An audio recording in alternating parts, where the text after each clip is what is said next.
Wah, udah sore ya. Ada yang bisa aku bantu? Oke guys, jadi pada video kali ini aku ngonten dengan temen aku AI yang bernama Hero. Jadi di sini kita santuy-santuy dulu ya. Kita ngobrol-ngobrol dengan AI dari ChatGPT. Langsung aja kita tanyakan ke AI. Halo AI Hero.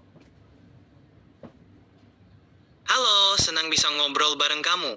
Ada yang bisa aku bantu atau kamu mau ngobrol tentang apa nih? Oke AI, jadi di sini aku lagi buat konten, ingin menanyakan sesuatu sama kamu, apakah boleh? Tentu saja. Silakan tanya saja. Aku siap membantu. Ada yang bisa aku bantu terkait konten? Oke. Oke, silahkan beritahu aku pertanyaannya. Oke, jadi nggak di sini aku mau nanya, apakah kamu mendukung channel aku? Tentu, aku senang bisa mendukung kamu. Kalau kamu butuh ide atau saran untuk konten atau sekedar ngobrol, aku di sini untuk membantu. Semangat terus ya.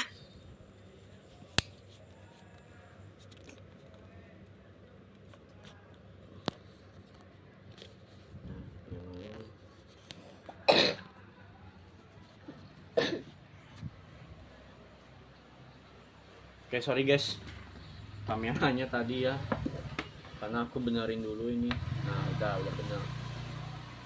Oke AI, Gak mas. aku ingin bertanya sama kamu. Jadi yang pertama itu, bagaimana caranya agar aku menanyakan tentang sesuatu pembelajaran rekayasa perangkat lunak. Oke, jadi rekayasa perangkat lunak itu menurut kamu seperti apa? Rekayasa perangkat lunak itu adalah proses untuk merancang, mengembangkan, menguji, dan memelihara perangkat lunak. Tujuannya adalah untuk menciptakan perangkat lunak yang berkualitas tinggi dan memenuhi kebutuhan pengguna.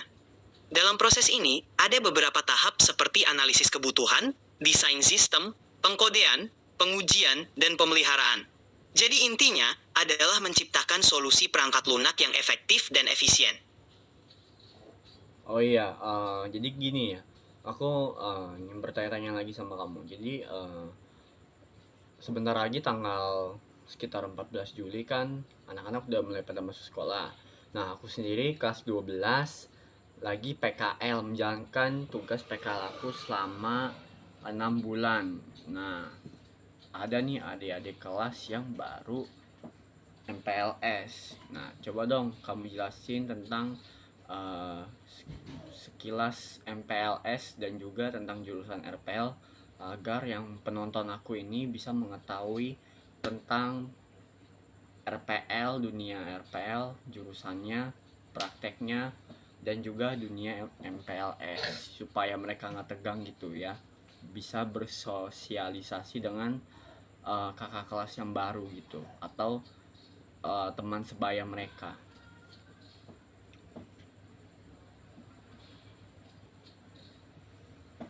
Oke, MPLS atau Masa Pengenalan Lingkungan Sekolah, itu adalah program yang diadakan untuk membantu siswa baru beradaptasi dengan lingkungan sekolah.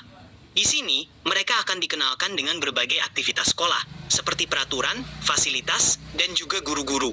Tujuannya, supaya mereka merasa nyaman dan siap untuk memulai kegiatan belajar. Nah, tentang jurusan RPL atau Rekayasa Perangkat Lunak, ini adalah jurusan yang fokus pada pembuatan dan pengembangan perangkat lunak.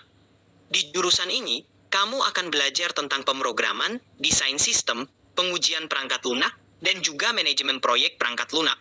Dunia RPL itu sangat dinamis dan terus berkembang. Jadi kamu akan selalu belajar hal-hal baru.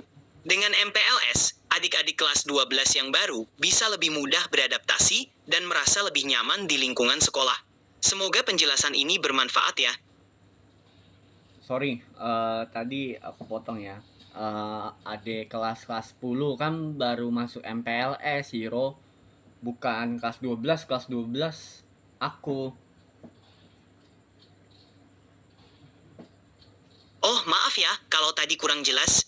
Jadi buat adik-adik kelas 10 yang baru masuk MPLS, program ini dirancang untuk membantu mereka mengenal lingkungan sekolah dengan lebih baik. Mereka akan diajak untuk berkenalan dengan teman-teman baru, guru, dan fasilitas sekolah. Tujuannya supaya mereka merasa nyaman dan siap untuk menjalani kegiatan belajar. Dan untuk kamu yang kelas 12, kamu sudah menjalani PKL, jadi kamu bisa jadi contoh dan membantu adik-adik baru ini agar mereka lebih siap.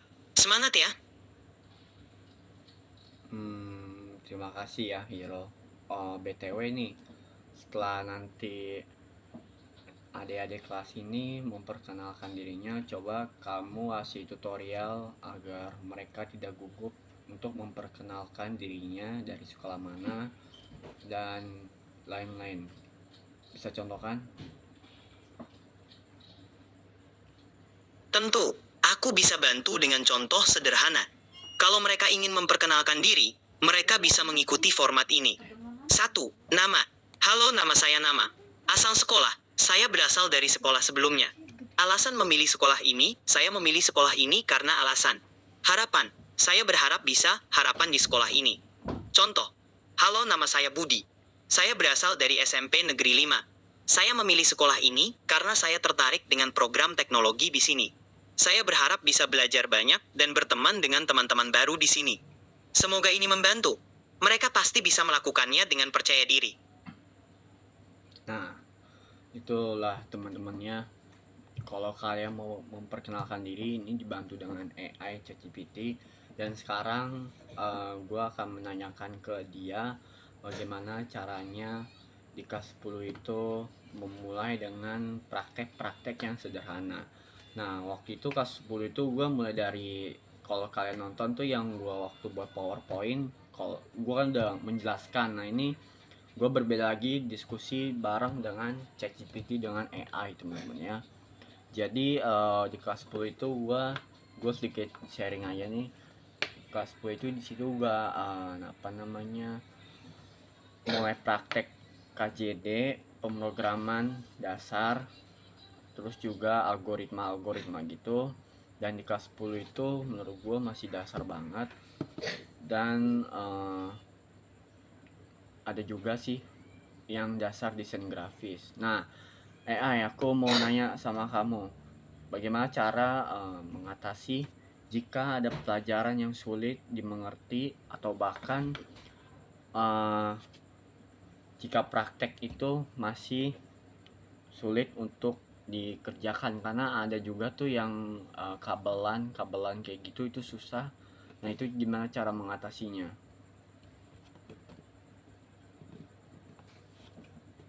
Kalau ada pelajaran yang sulit dimengerti, pertama-tama penting untuk nggak panik dan tetap semangat. Berikut beberapa tips yang bisa membantu. 1. Pahami dasar-dasarnya. Pastikan kamu mengerti konsep dasar sebelum melangkah ke hal yang lebih kompleks. 2.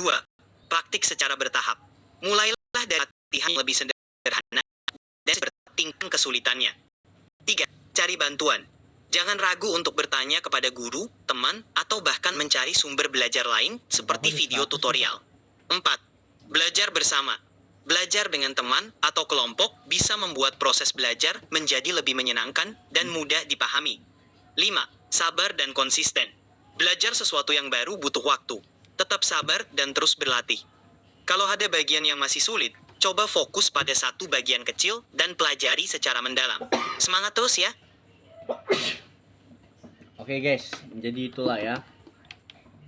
Kalau kalian masih belum paham juga, ya lama-kelamaan kalian juga pasti akan paham dan juga bisa merasakan bagaimana rasanya jadi adik kelas yang baru, dapat teman baru, dan merasakan MPLS di SMA maupun SMK ya. Oke Hiro, ada pertanyaan lagi nih ya. Jadi aku ingin bertanya, berapa sih gaji seorang programmer atau gaji software engineering jika mereka sudah lulus nanti atau meranjak kuliah, atau bisa dibilang membantu orang yang membutuhkan jasa-jasa mereka. Nah, itu kira-kira gajinya berapa tuh? Atau apakah menghasilkan uang dan juga bisa membantu bisnis kayak gitu? Anda dapat beralih ke mode standar sekarang agar bisa tetap ngobrol. Halo?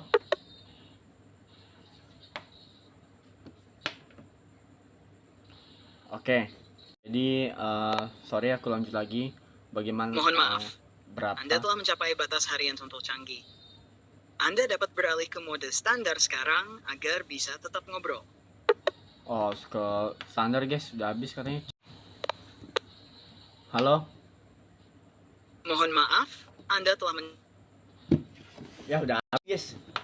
Coba ke batas standar. Oke. Jadi di sini saya mau ngomong berapa gaji seorang programmer, atau bisa dibilang jika kalian sudah kerja nanti dan apakah jasanya itu penting, tolong direspon ya. Kita di sini dulu aja temen-temen ya.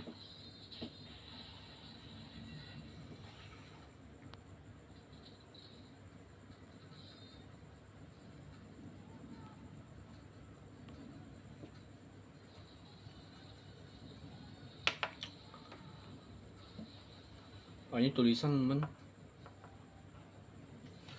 Ya udahlah, oke lah guys. Karena batas hariannya sudah mencapai. Jadi cukup sekian video hari ini. Jangan lupa di like, comment, dan subscribe. Aku Putra, aku pamit, bye bye.